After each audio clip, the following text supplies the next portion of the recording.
Hello, Gemini. This reading is for Gemini placements, Sun, Moon, and Rising, or those of you who might be lurking on somebody who does have a Gemini, Sun, Moon, or Rising. This is your reading for the month of June, month ahead. What is the energy right now? What is it coming into for you this month? What are some things to think about and reflect on? So let's get into it. My name is Tasha. Let's go. Gemini. Also, happy birthdays, Gemini. It is your season right now. So what is the message? I'm using the Angel Wisdom Tarot. What is the message for Gemini in the month of June? What is the message for your highest and best good for Gemini placements?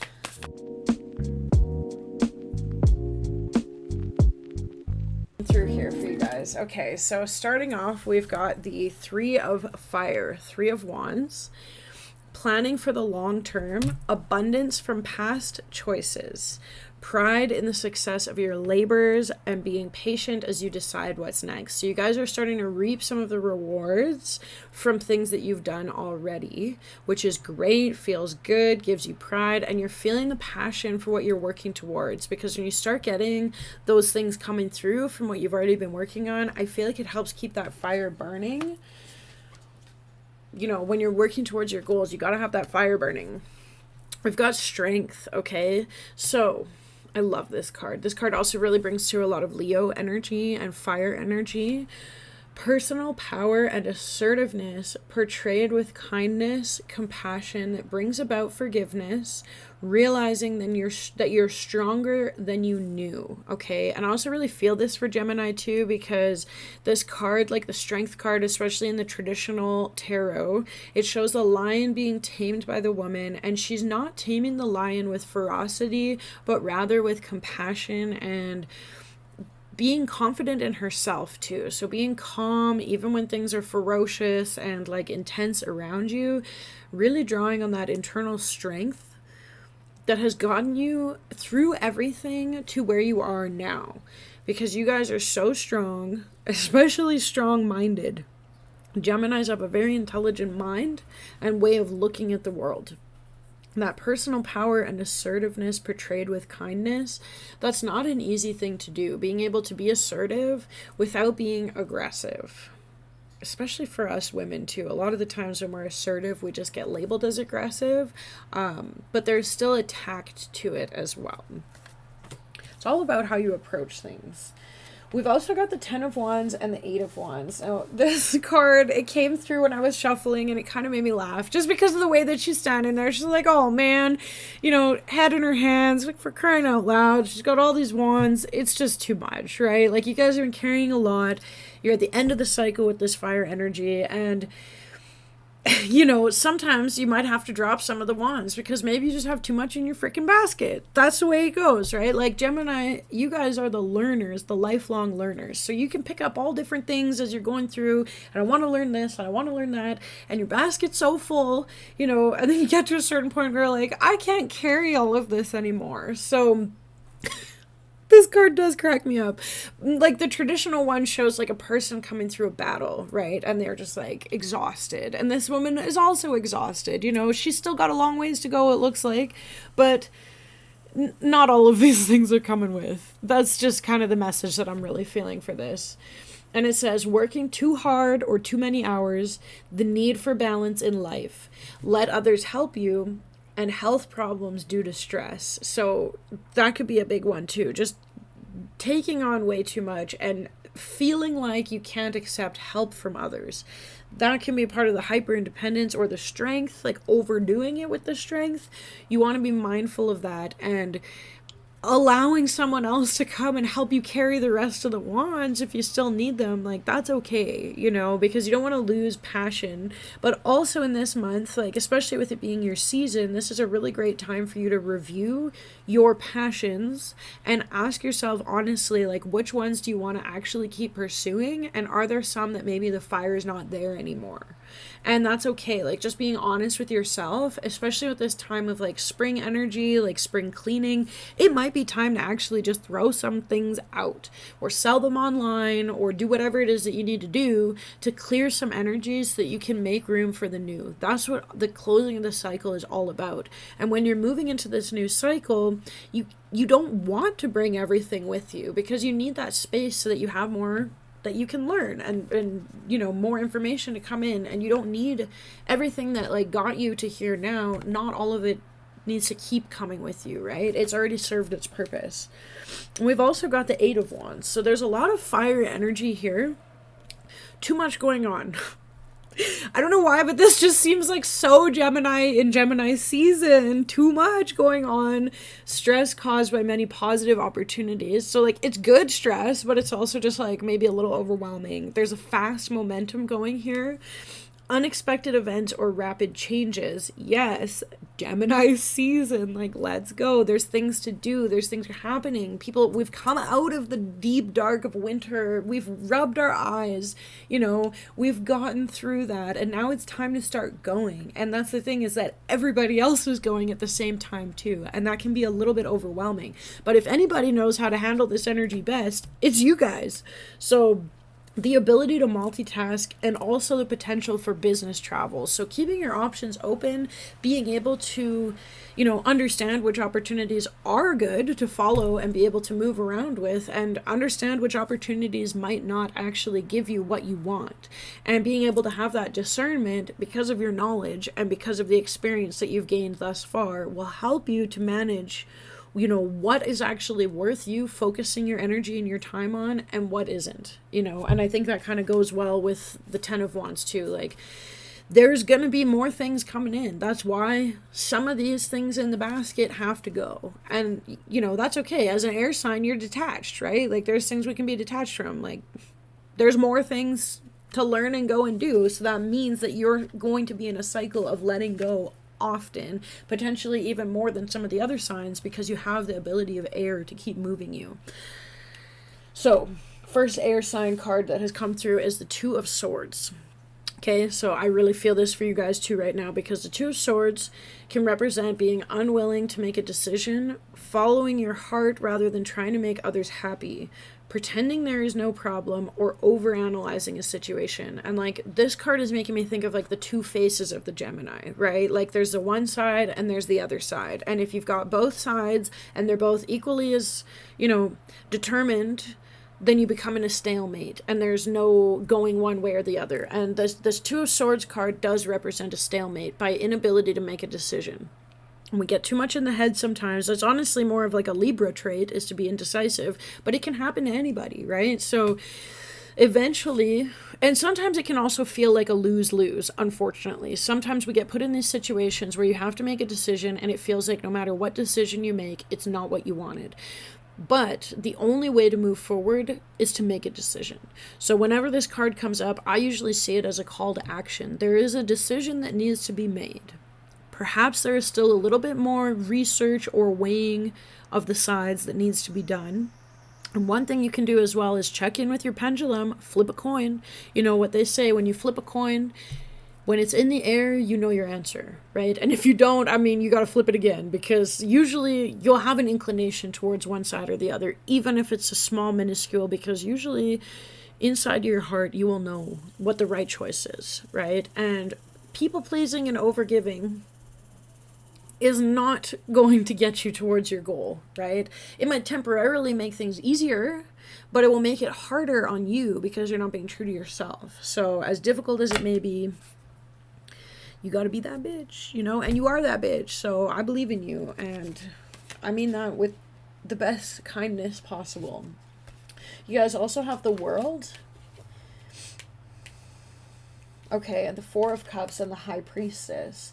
So with the world card, it's like, it's just adding emphasis to all these other opportunities that are coming in for you guys. There's so much momentum, and the world card signifies like the potential for travel too. So you've got two cards that are indicating there could be a travel or planning some kind of travel for the future, using that air energy to your advantage. And the world card also has all four elements on it. So even though, yes, you're an air sign, but all of us have all of the elements inside of us. So we've all got earth, water, fire, and air, and having a balanced combination of them, being able to draw on different energies in your life and understand how they work, helps you to have that rounded holistic experience, right? If we're all air all the time, we can be a little bit floaty and detached, and it can be hard to communicate with people, even though Gemini is a sign of communication too. You're ruled by Mercury. But if you're talking too fast, and people aren't able to catch up, or they can't process what you're saying because you can process it so fast, it could just be an inclination to, or a reminder to just slow down sometimes, get on people's level. And when you understand the different energies, it can also help to relieve tensions, right? Because sometimes, like, we don't always get to choose all the people that we're around all the time. You might work with people that are completely opposite from you, and you might have to adjust your approach a little bit in your communication, which you guys are pros at, so that you're being understood. And that is something that's important too as a traveler in the world, being able to adapt into different situations so that people can understand your communication, because Geminis, you need to be understood. So I'm really feeling that for you guys. And we've got the Four of Cups. So there is some emotions here.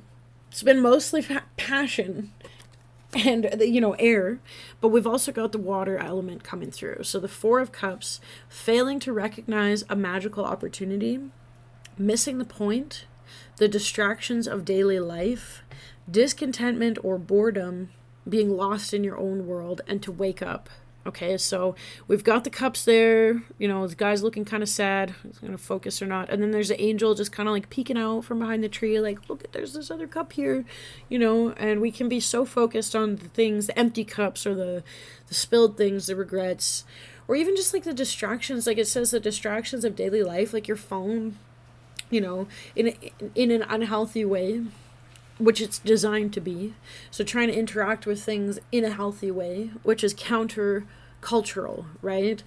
And discontentment or boredom, remembering that being bored is actually good for you. Like, when you're bored, it gives your brain a chance to process things that have happened. When you're just sort of hanging around, you don't really know what to do, it's okay. You can hang out under a tree, you can touch some grass, like, you can be bored for a little bit. It doesn't always have to be like, a new adventure and a new exciting thing happening.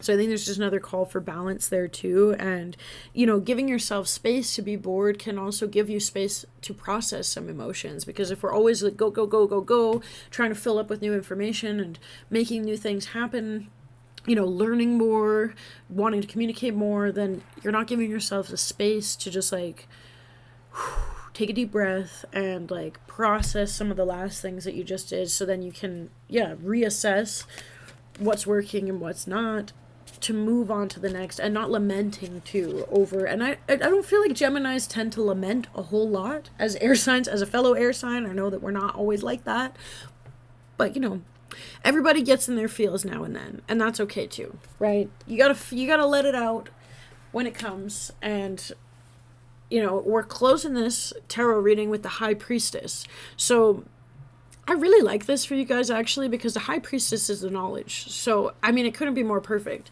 Meditate and turn inward to discover your soul's true desire. This is not a time for action. Develop your intuitive gifts and trust the wisdom you receive. So here she's got the book of knowledge, right? There's the information. She's got the apple. I think it's apple. Or is it a pomegranate? Like, usually represented by like Persephone, or, one of those other Greek goddesses of knowledge. We've got the crescent moon, and she's also got the light and the dark on both sides. So there's an indication of balance, knowledge, information, and a divine feminine wisdom that can come through being still. The masculine principle goes and gets with the sun. The feminine principle waits and receives with the moon. So this is a time to be in your feminine energy, chill the fuck out, wait and receive, and the information will come to you. Like I said, with being bored, okay, maybe you don't want to think of it as being bored, but you could sit and meditate and just like slow down. The answers will come to you. You can journal them, and giving yourself that space in order for the messages to come through. If you don't pause and create that space, then it can be difficult. Your guides are always trying to communicate to you, but you have to give them an opportunity to do so and create the space for the messages to come through. That is like a really well-rounded reading for you guys, Geminis. I'm also going to add on a couple of cards from the Spellcasting Oracle. Ooh. New beginnings. Okay, new beginnings. Feeling that for you guys. There's a new start coming in. And friendship. Aw. Love. New beginnings and friendship. Maybe a new friend group. Maybe revisiting friendship. Maybe your friends will help you with your new beginning or give you inspiration and ideas about what this new beginning means for you. Okay. I really like this. I like this imagery too, where we've got like this new doorway. It kind of makes me think of the Fool card. You're ready to step through the threshold, let go what can't come. And on the other side, we've got ladies dancing in a field. Like, that sounds great. I want to add a gateway of light activation as well. And for this one, I would like to read. Okay. The Ancestral Realm. I'm going to read the booklet page for this one to get a little bit deeper on your reading, Gemini. That card came out quickly. Sometimes it takes, a lot of shuffling. Okay. The Ancestral Realm. Karmic release, healing the lineage, and boundaries. T. In every incarnation, we have been blessed to be part of a lineage that helps us live our life and embark on learning experiences. And for hundreds and even thousands of years, those who have walked the earth before us have prayed for a better life. We are an answer to those prayers. Even though we may no longer be on the physical plane, even though they may no longer be on the physical plane, our ancestors are living through our choices and our experiences. None of our ancestors had it perfect. After all, they were human too. They made poor choices. They have mistaken views. Many of their intentions were honorable, many were not. All of this is held within the ancestral lineage, as are many beliefs, ideas, and limitations that are outdated, fear-based, and even harmful. All these karmic energies can hold us back. But when someone decides to walk the spiritual path, whether they realize it or not, they become an answer to their ancestors' prayers. When this card comes to you, your life is an answer to the great ancestral call. Connect. Place your hands on your heart and say, either internally or out loud, great ancestors, earthly lineage, soul lineage, thank you for bringing to my awareness the karmic blockages that are preventing me from reaching my greatest potential. This card initiates healing on all levels, but particularly on the family line. There may be some idea and belief in your family that you find limiting or negative. Know that they need not be your truth. You have the opportunity to go beyond the challenging energies of your family's lineage. If you are in a particularly challenging time or facing energies that are harsh or even overwhelming, the energy of your ancestors is with you now. They are here to hold a sacred and safe space so that you can rest. Your ancestors are surrounding you now. They are here to seek forgiveness for any harmful decisions that were made without full awareness and for any negative effects those are having on you now. If you have found that a particular family member has been difficult or a relationship has been negatively impacted because of situations or ideas that stem from the past, know that a great cleansing is taking place at this time. The ointment for the wound is the energy of forgiveness. This isn't about accepting what happened as fine, but realizing that the energies of the past no longer govern your present. It's about choosing to create your own happiness and live from your own heart. Keep your boundaries strong, but be open to carving out a new path. Beautiful. I love that. I love that when the ancestral messages come through. And I want to close your reading with a positive affirmation card. True manifestations are powered by service and love. Okay. That is a beautiful wrap up for your reading, Gemini. Thank you so much for tuning in to your month ahead reading for the month of June for Gemini placements. My name is Tasha. This has been a general reading for Gemini placements. If you would like a personalized reading, you can send me an email, which will be in the comments below. Thank you so much, and I hope you have a wonderful rest of your day.